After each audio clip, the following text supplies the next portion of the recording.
그러나 김정일은 미국의 지속적인 관심을 끌기 위해 절묘하게 핵무기를 이용했고 2010년 11월 미국의 한 물리학자에게 새로운 우라늄 분리 공장을 보여주었다. 앞으로도 북한의 지도자들은 핵무기가 체제 유지를 위한 중요한 보호수단으로 작용하는 만큼 핵무기를 포기하지 않을 것이다. 2010년 3월 26일 북한은 남한의 군함에 어뢰 공격을 감행했다. 이로 인해 46명의 해군이 사망했고 같은 해 남한의 섬을 공격하기도 했다. 김정일은 죽기 바로 직전 군을 방문하여 남한의 섬 공격에 일조한 군 관계자에게 상을 내렸다. 반면 김정일 체제 특권층들 중에서 진짜 전쟁을 원하는 사람은 아무도 없다. 특권층 자리를 차지한 그들은 전쟁에서 패하게 될 것을 잘 알고 있으며 전쟁에서 패한다면 이 작은 왕국을 누릴 소중한 기회를 잃는 것뿐만 아니라 자신의 후계자들에게 특권을 물려주지 못하게 됨을 뜻하기 때문이다. 김정일은 야간에 활동을 즐기는 편이라 정오에 일어나고 새벽 2, 3시에 잠들었다. 젊은 시절엔 탁구를 즐기기도 했지만 식탐 때문에 운동을 포기하고 말았다. 또한 그는 일본에서 요리사를 데려와 최상급 요리를 즐겼다. 해가 거듭될수록 김정일의 몸무게는 늘어갔고 그에게는 비만이 큰 걱정거리였다. 김정일은 몸무게와의 싸움을 시작했고 다이어트도 시도했다. 북한의 의학은 김정일을 위해 존재했다. 청정지역에서 키운 채소는 물론 전 세계에서 특별한 음식들을 들여왔으며 김정일의 혈액순환을 위해 상으로 만든 음식을 제공했다. 하지만 2008년 8월 그의 건강은 급격히 악화됐고 결국 뇌출혈로 쓰러졌다. 김정일의 건강 상태가 악화됨에 따라 그는 세습 작업을 서두르기 시작했다. 그리고 김정일은 막내 아들을 후계자로 선택한다. 그 이유는 자녀들 중 유일하게 막내 아들이 자신의 뒤를 이을 자질을 지닌 인물이라고 판단됐기 때문이다. 김정은은 진취적이고 강한 성격의 소유자였다. 그는 가명으로 스위스 학교를 다녔으며 반 친구들은 그를 외교관의 아들이라고 생각했다. 스위스에서 유학을 마친 뒤 김정은은 평양에서 김일성 군사종합대학을 다녔다. 북한에서 그는 키가 큰 축에 속하는데 키 175cm, 몸무게는 90kg이다. 북한 주민들이 먹을 것이 없어 굶주리고 있을 때 그는 북한에서 가장 뚱뚱한 사람이 되어 있었다. 김정은의 과도한 몸무게는 당뇨병 초기 증상으로 의심된다. 김정일의 요리사였던 한 일본인은 어린 김정은을 기억하면서 그는 나를 사악하게 쳐다보았고 그의 눈빛을 잊을 수가 없었다. 불쌍한 일본 쪽제비로 바라보는 그의 눈에서 진심 어린 격려를 읽을 수 있었다라고 말했다.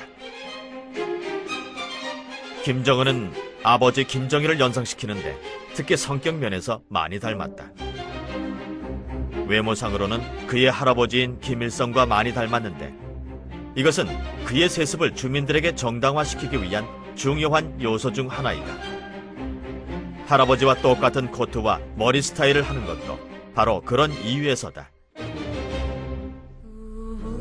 그리고 그의 어머니에 대한 우상화를 시작한다. 바로 김정일의 세 번째 부인이자 전 안무가 출신인 고영희다. 그녀는 국가 영웅들이 있는 묘당에 안장됐는데 그 묘당은 바로 김정일의 어머니가 있는 곳이다. 어머니의 우상화는 새로운 지도자가 나라를 통치하는 데 도움이 될 것이다. 현재 북한의 가장 중요한 과제는 북한 주민들이 무조건적인 충성을 할 수 있게 세뇌하는 것과 지도자의 명령만 내려주면 그를 위해 목숨을 다하게 하는 것이다. 현재 북한에서는 젊은 지도자 김정은 없이는 국가가 존재할 수 없다고 가르치고 있으며 그의 개인적인 지시와 지도 아래 모든 것이 운영돼야 한다고 한다. 북한에서는 아주 고약하고 잔혹한 하위 관료라도 그를 비방하는 기사를 내보내서는 안 된다. 이러한 행위는 김정은의 지도에 대한 의심을 품은 행위로 간주되기 때문이며 그들의 지도자는 모든 것을 보고 있고 모든 것을 바른 길로 인도하기 때문이라는 것이다. 1955년 12월, 김일성은 연설에서 주체라는 단어를 처음 언급했다. 주체는 스스로 주인이 된다라는 의미를 가지고 있는데 실질적으로는 소련의 영향권에서 벗어나 모든 책임을 면하려는 조치였다. 김일성은 국민들에게 언젠가는 비단 옷을 입고 벽돌집에서 하루 세끼 쌀과 고기를 먹는 날이 올 것이라고 했다. 그러나 약속은 지켜지지 않았다. 평양은 배급량을 줄이기 위해서 다양한 프로그램을 개발한다. 예를 들어 한 달 하루는 공복으로 지내기, 하루에 2끼 이상 먹지 않기 등이다. 또한 일반 주민이 국가에게 의무적으로 일정한 수확량을 바친 후 남은 계란을 팔아 이득을 취하는 것조차도 김정일은 용납하지 않았다. 하지만 특권층 가족이 30마리의 돼지를 키워 고기를 판 돈으로 제일동포들이 들여온 일본 그릇을 살 땐 아무 말이 없었다.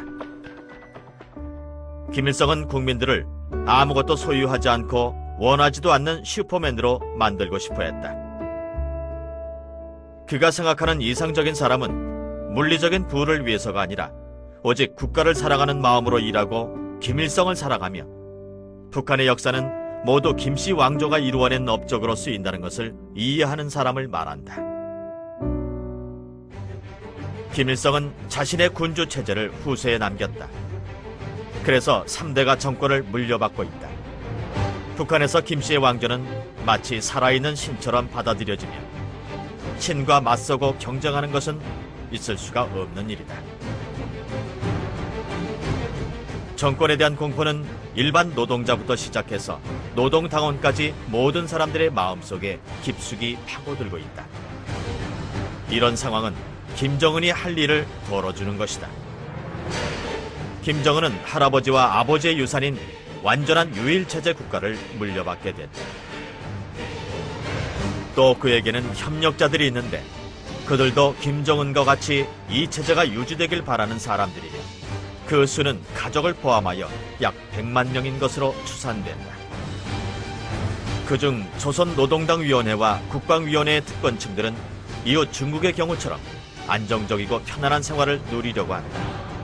그들은 호화 생활을 누리고 있으며 자녀들을 해외로 유학 보내기도 한다. 이러한 특권을 누리기 위해서는 발전하는 국가가 아닌 철저히 자신들의 통제하에 있는 국가가 필요한 것이다. 북한의 주민들은 굶고 있지만 감히 이에 대해 불만을 표시하지 못한다. 그리고 특권층들은 그 사실을 두려워하지 않으며 주민의 굶주림과 가난보다 나라를 잃는 두려움이 더 크다고 한다. 정권을 나누어 가질 수 있는 세력은 김일성과 김정일의 충성스러운 지지자들이며 김씨 왕조를 이상적으로 유지하고 보호하는 세력이다.